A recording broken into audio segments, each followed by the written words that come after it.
What's up mga pamilya, mga mings? Welcome to my channel. If you haven't subscribed yet, please consider subscribing for more videos like this. If you have seen in my channel, in my title, we are reviewing yung bagong pelikula ngayon ni Angelina Jolie. Maganda. Ganda ni Angelina nito. Ayan. Ito na ang Maleficent. And another prequel na naman ng Maleficent series. Kung isi-series pa. Well, later ang aking rating para sa graphics, sa story, at saka overall. Ano kaya yung rating ko?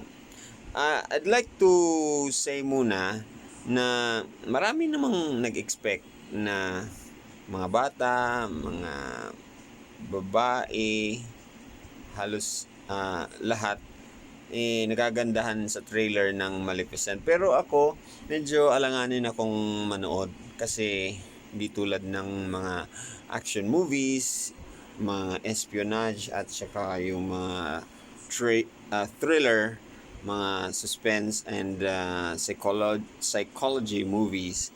Mas excited ako doon.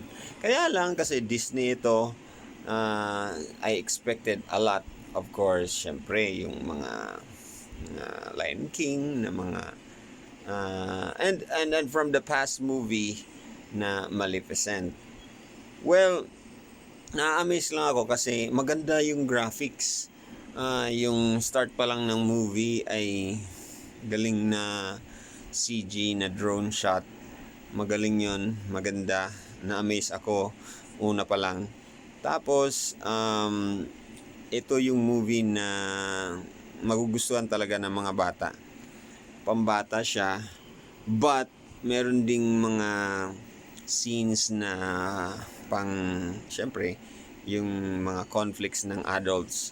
Makakarelate din tayo mga kuyas, mga aunties and lolas, especially yung mga mothers.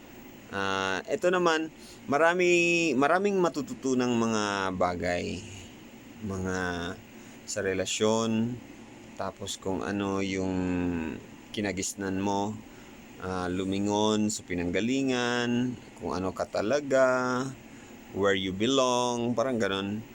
And sometimes, nare-remind tayo kung magiging mabuti ba tayo or mananatili ba tayo kung ano talaga yung nature natin. Kaya, meron tayong mga epic na mga battle scenes na i-expect dito. At i-expect din natin na may isang Bisaya na mamamalikas. Anong mamamalikas? Basta magmumura. Bisaya word kasi ito. And na tumatawa yung mga audience nung napanood ko. Nag-enjoy yung mga bata na mga katabi ko. Nag-enjoy sila sa story. Tapos, lang kung ikaw ay isang adult at nakita mo yung huli, parang nabaliwala yung mga pumanaw. Yes, yung mga pumanaw ng mga yung nangyari sa huli, hindi ko na lang sasabihin. Basta, kasi yung araw din na may epic na nagaganap at maraming pumanaw, yun din yung araw na nag-celebrate sila.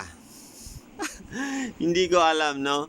Hindi ko alam bakit ganun yung story nila. So, maliban doon, maganda naman yung story, nakaka-impress din. Tapos yung makeup ni Maleficent, ang galing. Siguro ang rating ko ay 9.8. So malapit na. Yun lang sa bandang huli.